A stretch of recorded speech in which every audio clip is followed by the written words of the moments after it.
Hi, I'm Jim Falsavari, and today I'm going to be talking to you about Outlook and some of the ways you can make it a bit better for everyday use, I suppose, with your emails. So let's get started.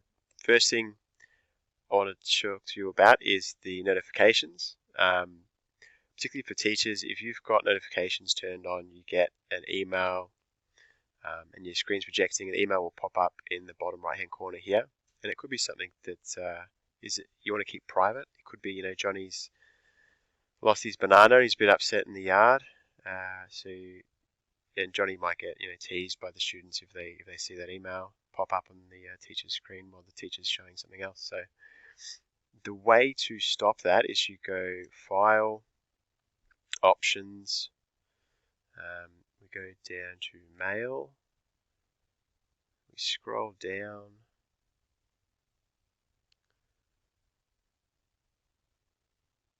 Scroll back up because I've gone past it. And message arrival. So when new messages arrive, display desktop alert. That is the little box that will appear. So we don't actually want that. We want to untick that if it is ticked. Okay, that's the first tip. Okay. This way you can project your screen and you don't have to worry about your emails popping up and other people reading them.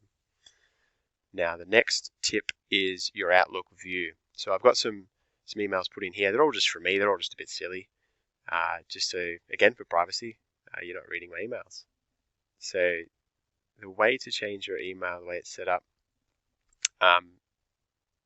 before I talk about that, let's talk about why we'd want to change it in the first place. So we've got 50% of the screen here is showing the current email, and we've got our list of emails in the inbox here. So we've got 1, 2, 3, 4, 5, 6, 7, 8, 9 that we can see on the screen. Usually we want to see a few more than that. And the way that we want to do it is we want to just change the view. So click on View at the top here. Click Change View. Compact is not the word that I would use. When you see the next view, you'll understand why I wouldn't call this one compact. So single. And straight away you can see so many more emails. Roughly about 30 will fit on the page now. And then, that view is fantastic. Sometimes you might have a group by. What you want to do is you might have this ticked. By default, I think it is ticked.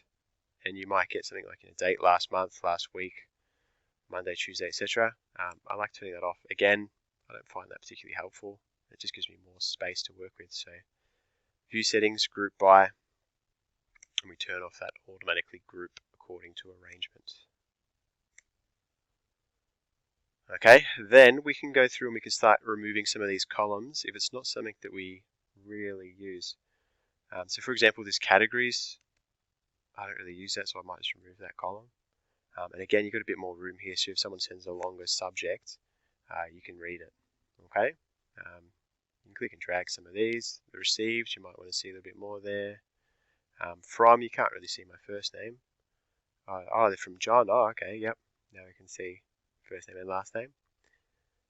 And that's basically how I set the view up. I find that much more helpful. The next one is the folders. So I'm a big fan of folders, as you can see here. And the folders that I usually use go much like the following. You've got the subjects that I'm teaching. Okay, I've got a folder down here called Thought, which is just things I want to come back to think about. Process, so that when I see, okay, this is how this particular task is done, where I'm currently working, I'll put that in the process folder. I've got an important folder, and I've got one here called Old. Old is basically my archive. So once I've read something and I don't need to use that email anymore, I'll put it in the Old folder because I'm not quite ready to delete it yet, and that way I can still get access to it if I need that email. It's also a good way to know where emails are that I can delete if I ever start struggling for space. So the folders work that way. I actually keep my inbox pretty much empty most of the time.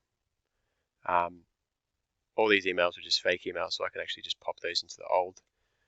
And this is usually what my inbox looks like, which is pretty fantastic. Now, when emails come through, I categorize them. If I need to action them, I'll leave them in my inbox until I've actioned them. So it kind of works as a running to-do list. If you think this is a little bit too hard to do, what you can do is you can just grab, you might have worked your way into a situation where you've got hundreds or thousands of emails in your inbox. Just grab all of those and put them in an old folder, and then you've got this nice, beautiful inbox that's got nothing in it, and it's a huge weight off your shoulders. It's fantastic. Okay, one last tip is called the delayed email, I suppose. What it is you go to send a regular email, and it might be late at night, might be the weekend, might be a holiday, and it's just a bit of etiquette, I suppose, to try and avoid sending emails at that time. So you might want to send it at the start of the next business day. So, for example, I'm recording this on a Friday night, so we can delay delivery, and we can change that to be Monday, and we'll put it at 8 o'clock. It's usually the time that would be more acceptable, I suppose. So yeah, the option is do not deliver before. Then you set the date to be the day that you'd like to send it, and then 8 o'clock, so it's first thing in the morning the email will send. And that way, if anyone has alerts set up, or if anyone has emails on their phone, that way their phone's not buzzing in the middle of the night going off and things like that. And that's it. Thanks for watching.